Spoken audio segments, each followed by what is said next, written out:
Bienvenidos a Historias de Impacto. Hoy hablaremos de George Soros, un sobreviviente del nazismo a inversor multimillonario. George Soros es uno de los hombres más ricos del mundo. Se le han atribuido los colapsos financieros en Tailandia, Malasia, Indonesia, Japón y Rusia.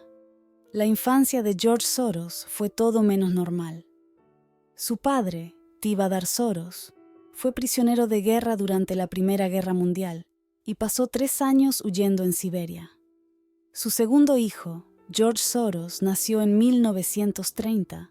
Tivadar pasó mucho tiempo enseñándole a George el arte de la supervivencia.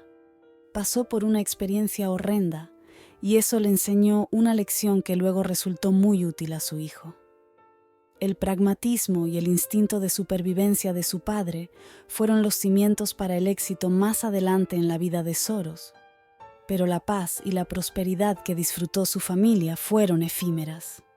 Soros tenía 13 años en marzo de 1944, cuando la Alemania nazi ocupó Hungría.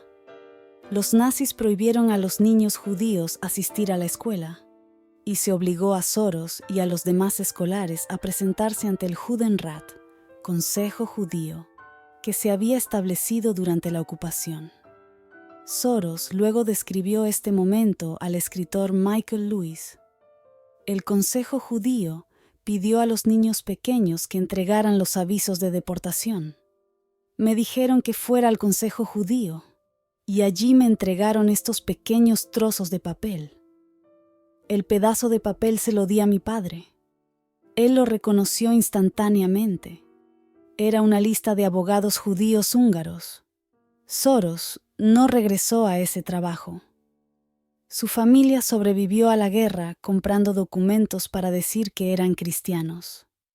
Más tarde, a los 14 años, Soros se hizo pasar por el ahijado cristiano de un funcionario del Ministerio de Agricultura del gobierno colaboracionista húngaro, quien tenía una esposa judía escondida.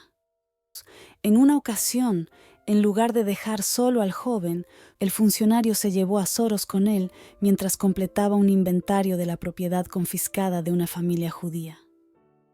Tivadar salvó no solo a su familia inmediata, sino también a muchos otros judíos húngaros, sobrevivientes de la ocupación nazi en su natal Hungría, y del antisemitismo predominante aún después de la guerra. Soros y su familia lograron huir hacia Suiza en 1946. Después de eso, Soros nunca volvió a ser el mismo. Estuvo profundamente afectado y cuestionaba la naturaleza de la realidad. No es raro ver síntomas disociativos, y la disociación es cuando una persona casi se aleja. Es como si se alejaran de su propia realidad o se alejaran de sí mismos. No están presentes en la situación, se han ido a algún otro lugar. El joven George intenta desesperadamente alejarse de este caos implacable de la vida.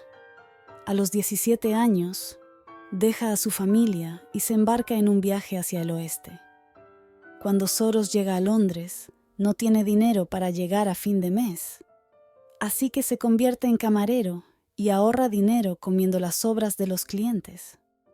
Después de todo el sufrimiento que Soros ha soportado, hay una luz al final del túnel. Es aceptado en la London School of Economics. La London School of Economics es quizás la mejor escuela para estudiar economía, pero lo que realmente ha hecho especial esta escuela es la cantidad de líderes mundiales que ha creado.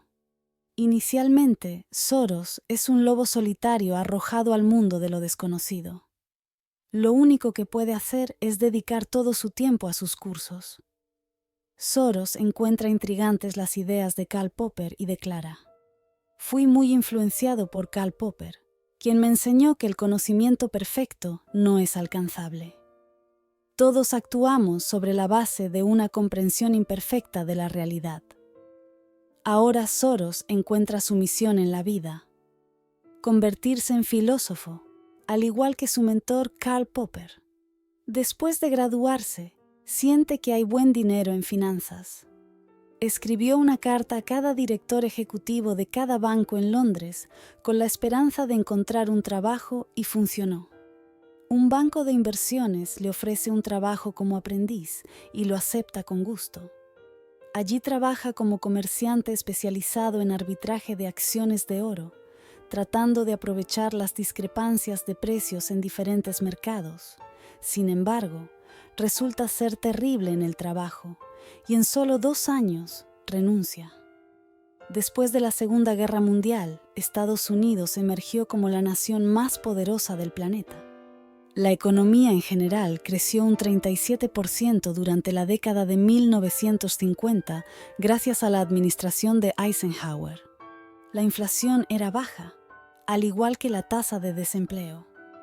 Las personas de todo el mundo estaban ansiosas por venir aquí para perseguir su sueño americano. Soros es uno de ellos. En 1956 se muda a la ciudad de Nueva York, trabajando como comerciante de arbitraje para varias firmas financieras. Tenía una ambición muy modesta. En 5 años quería ganar $100,000 y luego vivir con el ingreso de eso. El trabajo de comerciante arbitrario hace que las nuevas empresas piensen en cómo se relacionan entre sí diferentes activos. En ese momento, muy pocos inversores pensaban en las finanzas mundiales como un sistema interconectado. Pero Soros fue uno de los primeros en tener esa visión de sistema. Va a encontrar un nuevo enfoque para invertir.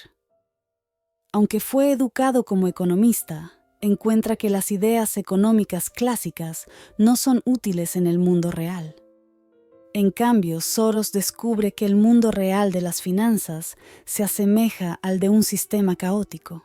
Casi cualquier empresa está inevitablemente impulsada por 2 fuerzas: la realidad y la expectativa de los participantes. Son interdependientes, pero dado que la percepción humana está sesgada y defectuosa, siempre habrá una brecha. Esa brecha representa oportunidades comerciales. Soros probablemente no sabía en ese momento que su teoría de la reflexividad se parece a la teoría del caos. Soros cree que nuestra realidad es más dinámica y caótica de lo que la gente cree. Su percepción sesgada de la realidad los lleva a comportarse irracionalmente, creando una oportunidad para él. La perspicacia de Soros lo coloca 10 pasos por delante de todos los demás en Wall Street. Para 1969 se ha ahorrado $250,000 como comerciante, pero para probar su teoría necesita una suma de dinero más grande.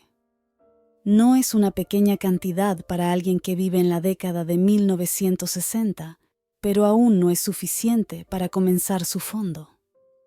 A lo largo de los años como comerciante, Soros ha construido una sólida relación con muchos inversores europeos adinerados.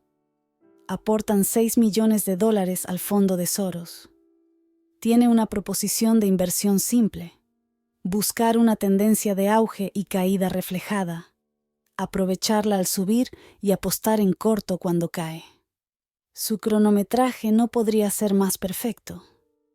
El fondo de cobertura de Soros casi se duplica cada año, administrando $50 millones para 1973. Uno de los rasgos sorprendentes del estilo de inversión de Soros es que no apuesta con tanta frecuencia como un comerciante diario, pero cuando hace una apuesta suele ser muy grande, a veces arriesgando toda su cartera. A principios de la década de 1970, el sistema bancario estadounidense aún estaba congelado en inmovilidad. La industria estaba altamente fragmentada y reglamentada. Soros se da cuenta de que un sector bancario está listo para explotar. Instruye a su operador para comprar tantas acciones como sea posible en los principales bancos, generando un 50% de beneficio en menos de un año. Algunos bancos estaban a punto de embarcarse en un crecimiento equilibrado mediante el apalancamiento de capital, es decir, vendiendo acciones con prima. En una ocasión, el ramo de acciones de los bancos que recomendó Soros subió alrededor del 50% ese año. Mientras que esta década fue un periodo difícil para Estados Unidos, Soros ganó más dinero que nadie en finanzas. Es verdaderamente el pionero de la inversión macro. También invierte en acciones japonesas, holandesas y francesas. En algún momento, pone un tercio de su cartera en acciones japonesas que se duplican en un año.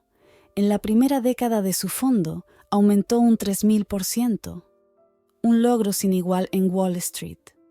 Para 1980, el fondo de Soros tiene 381 millones de dólares bajo gestión.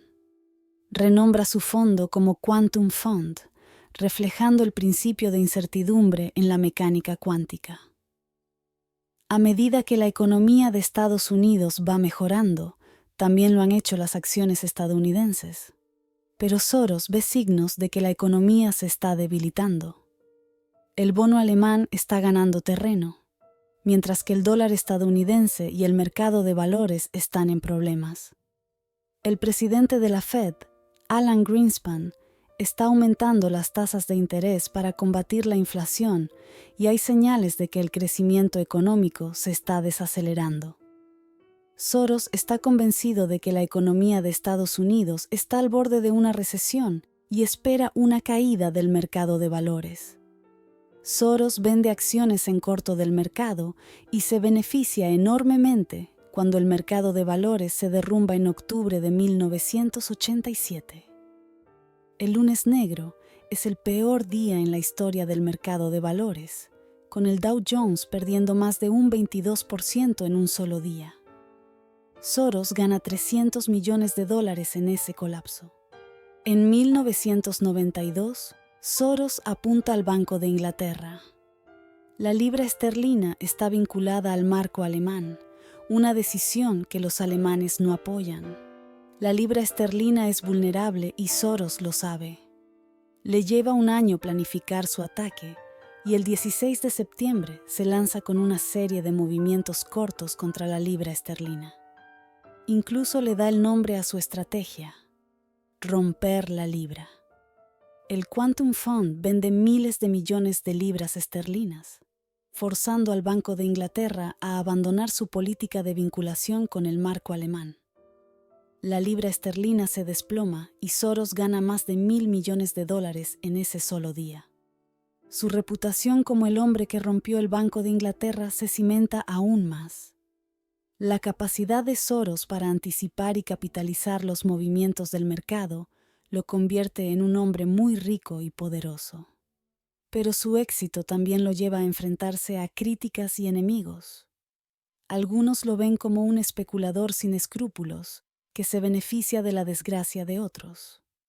Otros lo ven como un genio financiero y un maestro de los mercados.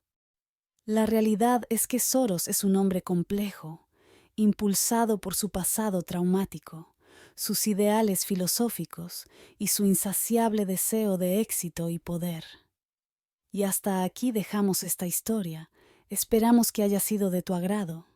Comenta qué te ha parecido y recuerda suscribirte para que YouTube te avise cada vez que subimos una historia nueva.